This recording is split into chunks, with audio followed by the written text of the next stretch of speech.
The first time I held the watch, I was barely 20. My father placed it in my hands the day before he passed away, his voice trembling but steady enough to say, "This isn't just a watch, it's the story of our family."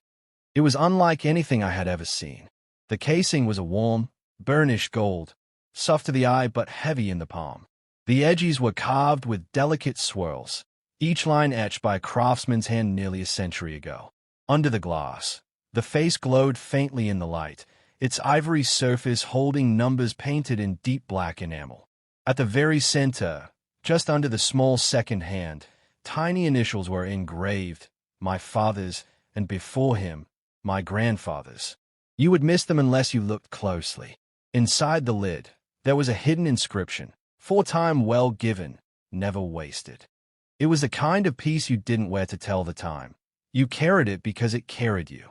The tick was steady and patient, like it knew the lives it had seen and the hands it had passed through.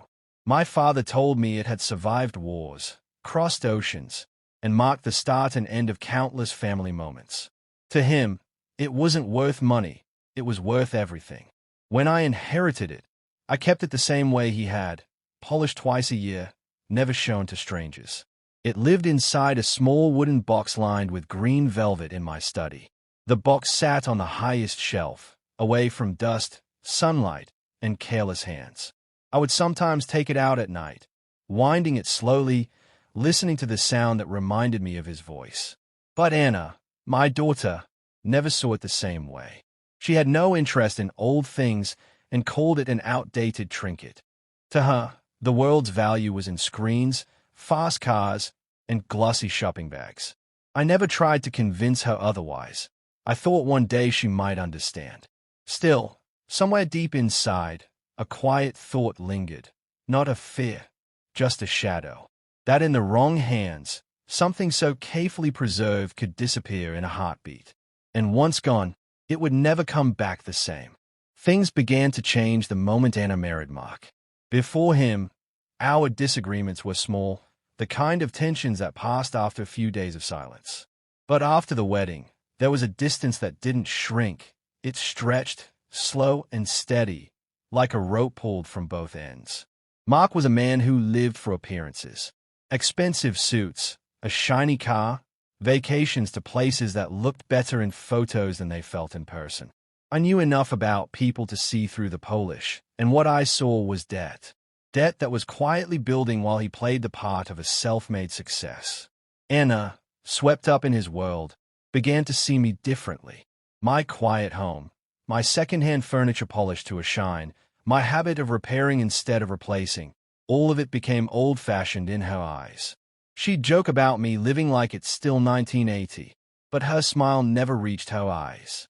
Our conversations shifted from warmth to transactions. She'd visit now and then, but never without a reason. Sometimes it was to check in, but more often than not, she left with something, a vase, a painting, an old coin I'd collected years ago. Each time she promised to take good care of it, yet I never saw any of those things again. I tried not to let it bother me, telling myself it was just her way of holding on to family. But I couldn't ignore how her gaze wandered when she came over. She'd linger near the bookshelves, run her fingers along the display cabinet, glance at the locked drawers in my study. It wasn't the look of nostalgia. It was the look of someone measuring value. Mark didn't help matters. He had a way of speaking that made everything sound like a deal. "You're sitting on a lot of nice things," he once said, almost casually, as his eyes drifted to my grandfather's desk. "Shame they're just gathering dust." I smiled politely, but I knew what he meant. The more I noticed, the more I realized. They weren't just visiting. They were surveying. And in that quiet, unspoken space between us, something precious was starting to slip away. Not just my possessions, but the trust we once had. It was a quiet Thursday afternoon when I returned from running errands in town. The sun was soft, the air still, the kind of day that felt ordinary enough to blur into memory, until I stepped into my study. Something was off. The small wooden box, the one that had sat untouched on the highest shelf for years, was gone. At first, I thought perhaps I'd moved it, though I couldn't remember doing so. I pulled a chair over, climbed up, and ran my hand across the empty strip of dust-free wood where it should have been. Nothing. A slow unease crawled up my spine. I searched the desk drawers, the cabinet, even the locked chest in the corner, though I knew I'd never stored it there. The green velvet lining, the scent of polished wood, the comforting weight of the watch, all of it had vanished in the hours I'd been away. I sat in the chair for a moment, staring at the space it used to occupy. Then I picked up the phone and called Anna, keeping my voice light. "Did you stop by the house today?" I asked. She paused just a moment too long before answering. "No, why?" "Just thought I noticed something missing." Her laugh was quick and airy, the kind people use when they're buying time. "Dad, you really need to stop hoarding old stuff. It's probably just misplaced." I didn't push further. "Maybe you're right," I said, and we ended the call. That night, as I sat with a cup of tea, I scrolled through my phone and came across a short video she'd posted to her social media. She was in a cafe, smiling across the table at a friend, holding up a crisp bill between two fingers. The caption read, "Quick money for junk. Easy." The comments were full of laughing emojis, friends teasing her about her find. I didn't need to see the watch to know.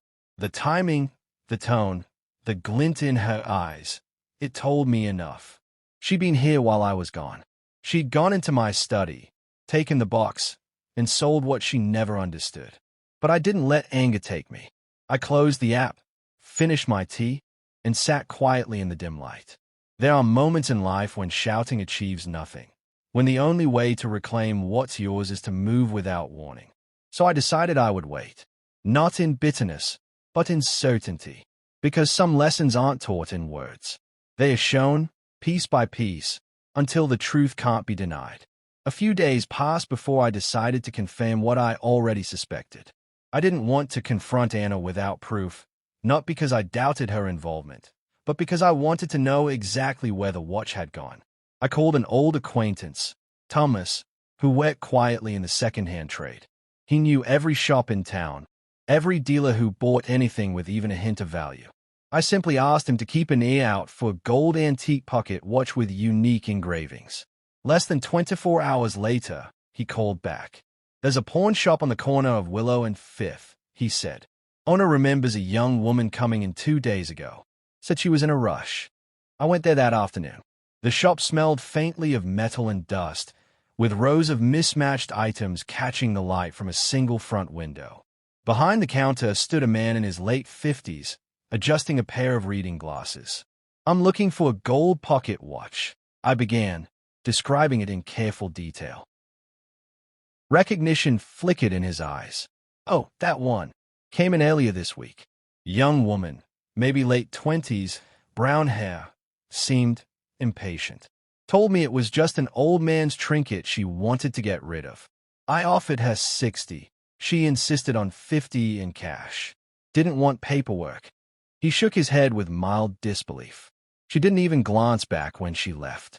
Thing is, I knew right away it was something special. I called one of my best customers, an older gentleman, Mr. Langford. Collects rare timepieces. He bought it on the spot. The words settled in me like a stone sinking into water. So it was gone, not just from my shelf, but from her hands, from the careless way she'd dismissed it. $50 for something that had survived generations.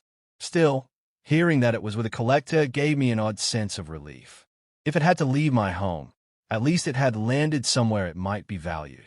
I thanked the shop owner, asked for Langford's address, and stepped back into the cool air outside. The hurt was there, sharp and immediate, but so was something else. Resolve. I wasn't going to demand it back with raised voices. No, this called for something quieter, more deliberate. She thought she'd made quick money from junk. She was about to learn what it meant to underestimate both the watch and me. Mr. Langford lived in a stately old house at the edge of town, the kind that seemed untouched by time. Its brick walls were weathered but strong, ivy curling lazily along the sides. When he opened the door, I was met with the warm scent of polished wood and something faintly metallic, the smell of a place that held history. Inside, every surface seemed to hold a story. Tall glass cabinets lined the walls, each one filled with timepieces of every shape and era, from simple brass pocket watches to ornate grandfather clocks. And there, at the center table beneath a lamp's golden glow, was mine. Langford sat in a leather chair, a small cloth in his hand, polishing it with care. The gold caught the light like it was alive, the engraved swirls gleaming under each stroke. He looked up at me, eyes sharp but not unkind. "You have an eye for the exceptional," he said when I asked about the watch. "This piece, it's one of only 3 known to exist. Made by a master craftsman in 1894. The workmanship, the rarity, at auction, it would easily fetch 2 million, perhaps more." The words landed heavily, though not for the reason he might have thought. I didn't care about the number. The watch's worth had always been measured in memory, not money. But knowing she had traded it for $50 made the cut feel deeper. "I'm not here to buy it," I told him softly. "At least, not in the way you expect. This belonged to my father, and his father before him. It's part of my family spine, if that makes sense. But it was taken without my knowledge. I only came to see where it ended up." Langford studied me for a long moment, as though weighing something unseen. Then he set the watch down gently and folded the cloth. "I can tell you're not lying," he said, "and I don't sell to just anyone. But perhaps I can help you get it back. Not by simply handing it over. That would be too easy. Some things need to be taught, not just returned." His eyes glinted with the kind of mischief that comes from a long life of knowing human nature. "If you're willing, I have a plan. One that will ensure whoever took this learns exactly what they gave away." I leaned forward, my hands resting on the table's edge. "I'm listening." In that moment, I knew the watch return would not just be about reclaiming an object. It would be about restoring the value someone had so carelessly thrown away. And I was ready to see it through. I could have walked out of Mr. Langford's home that day with the watch tucked safely in my pocket. He offered, more than once, to let me take it back immediately. But as I stood there, staring at the delicate hands ticking away beneath the glass, I realized this wasn't just about possession. It was about understanding, and some understandings require a stage. Langford leaned back in his chair, the faintest smile on his face. "In 2 weeks," he said, "there's an exclusive collector's exhibition in the city. Private event. Invitations only. The kind of place where people don't just see antiques, they covet them." He explained that high-profile buyers, historians, and media would attend. The watch could be displayed under his name, with a detailed history printed beside it. "Imagine," he said, "the person who sold it for pocket change standing in front of a placard that reads estimated value, $2 million. I didn't have to imagine for long. The picture formed in my mind instantly. Anna, surrounded by strangers, realizing in silence the scale of a mistake. No shouting, no accusations, just the truth, hanging in the air for everyone to see. I agreed to the plan without hesitation. Langford promised to have the watch displayed in the center of the exhibition hall, under the best lighting. I would invite Anna and Mark, framing it as a friend's formal event that I needed company for. I knew their vanity would do the rest. They would come dressed for photographs, eager to mingle with wealth, never suspecting the real reason.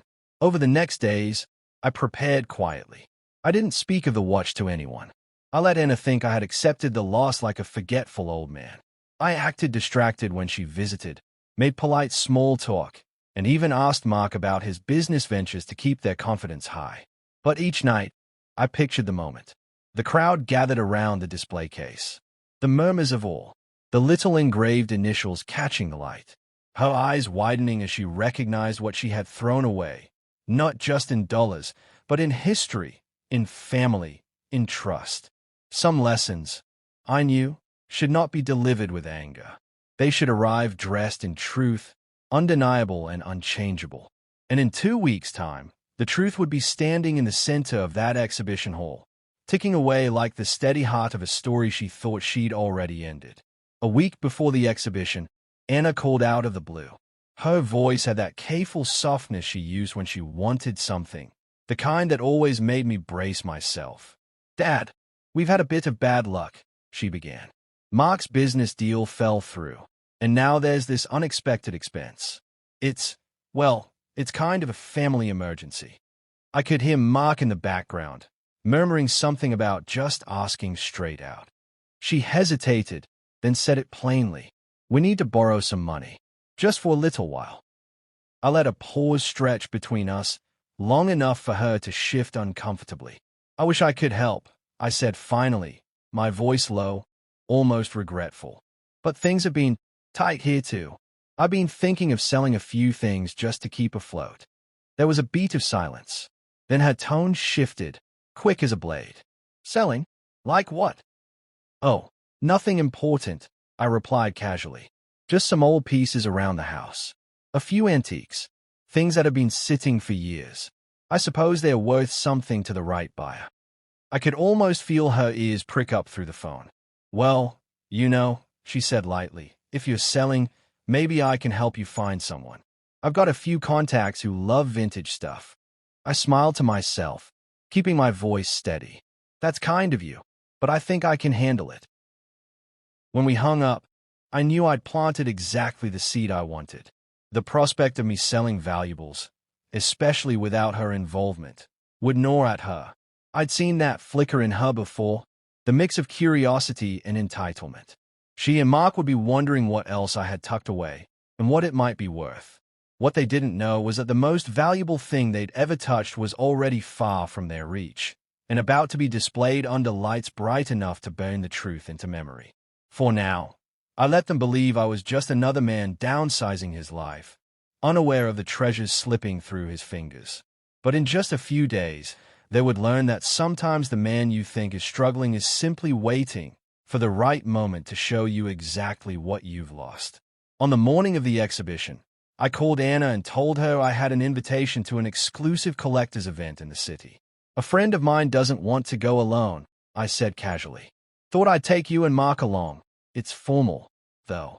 Big names, fancy venue. Might be fun. I knew the bait was irresistible. Anna loved any excuse to dress for photographs, and Mark thrived in rooms where he could pretend to belong. By late afternoon, they arrived at my house, Mark in a sharp suit and Anna in an evening gown that shimmered under the fading light. The exhibition hall was a masterpiece in itself. Marble floors, crystal chandeliers, and soft golden lighting that made every item on display glow like treasure. Waiters drifted past with trays of champagne, and the air buzzed with quiet conversations in expensive accents. I let them wander with me through the first few displays. Rare coins, ancient jewelry, hand-painted porcelain. They were polite but only mildly interested. It wasn't until we stepped into the central gallery that the evening shifted. Under a dome of light, in a glass case framed by velvet ropes, sat the watch. My father's watch. It looked as though it had been waiting for this moment, every curve and engraving catching the light in perfect harmony. The placard in front of it was simple, elegant.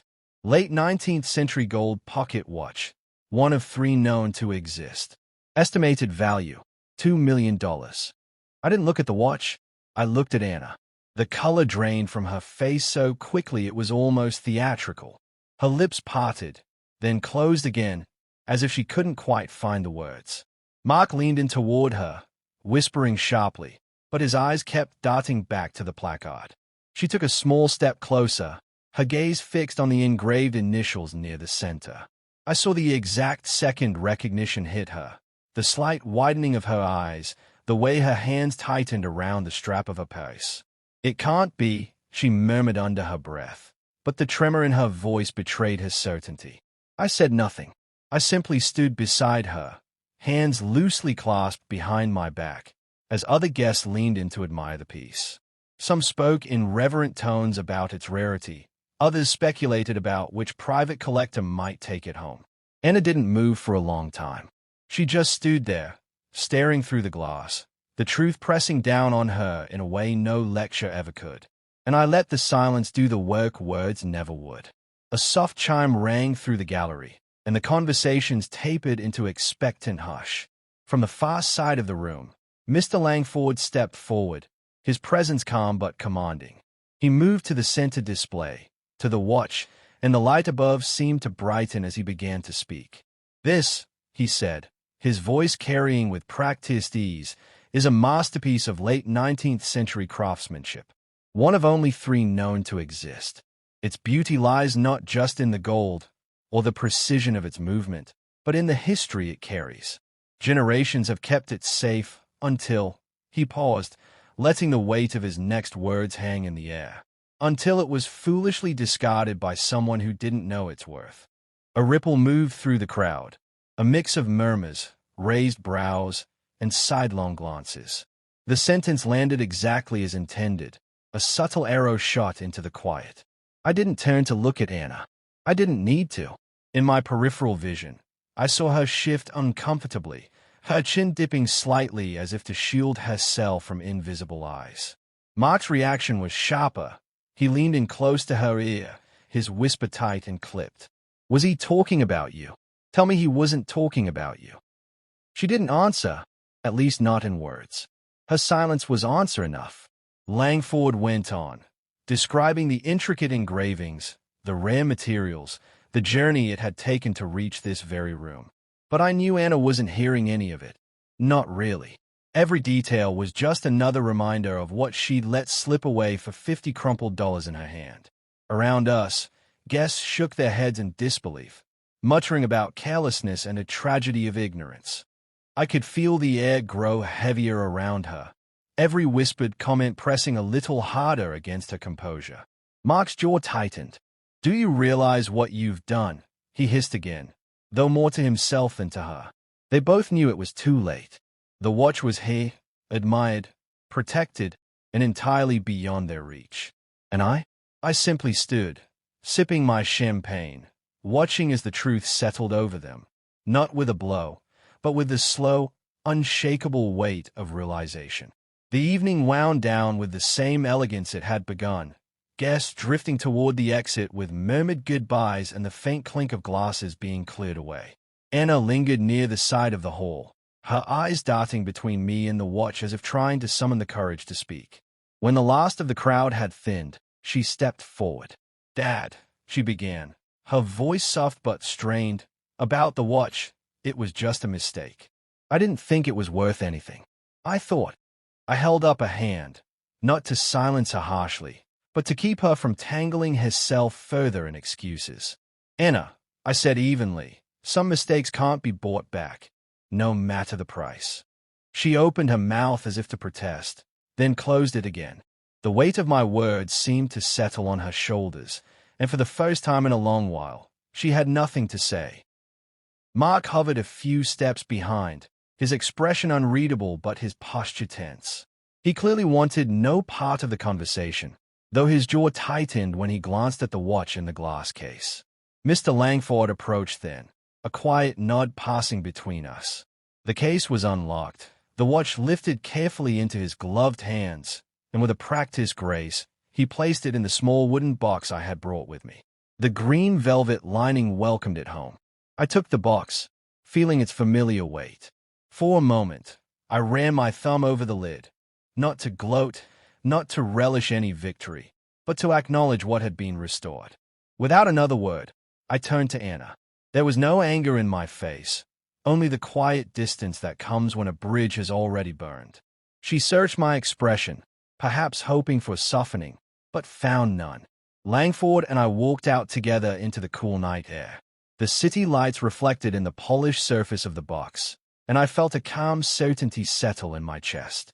The watch was safe, the lesson delivered, and there was nothing more to be said. Behind me, I could feel Anna's gaze following us, but this time, I didn't look back. A week after the exhibition, I sat alone at my desk, the wooden box open before me. The watch rested inside, gleaming softly under the morning light, as if it had been untouched by the chaos of the past weeks. I knew then that its future would not simply be about keeping it in my possession. It had to serve a purpose beyond us. I contacted a reputable auction house and began the process of valuing it for sale. But I also made another call, to a small charity my father had once quietly supported, one that provided scholarships to underprivileged students in our town. It felt right that part of the watch's worth would go towards something that would outlast even its own intricate gears. I asked that the donation, once the watch was sold, be made in my father's name. For now, The watch remained with me, but not in my study where wandering eyes could find it. I placed it in a private bank vault, locked behind steel and codes, far from careless hands or greedy intentions. I visited it once more before sealing it away, running my fingers along the engraving and whispering a promise to my father that its story would end on my terms. As for Anna, I made a quiet but firm decision. There would be no more loans, no more emergency handouts, no more indulgence of her and Mark's careless spending. If she called, I would listen, but the days of financial rescue were done. The safety net she had always assumed would be there was gone, replaced by her own responsibility. It didn't take long for her to feel the change. Requests for help met with polite refusals.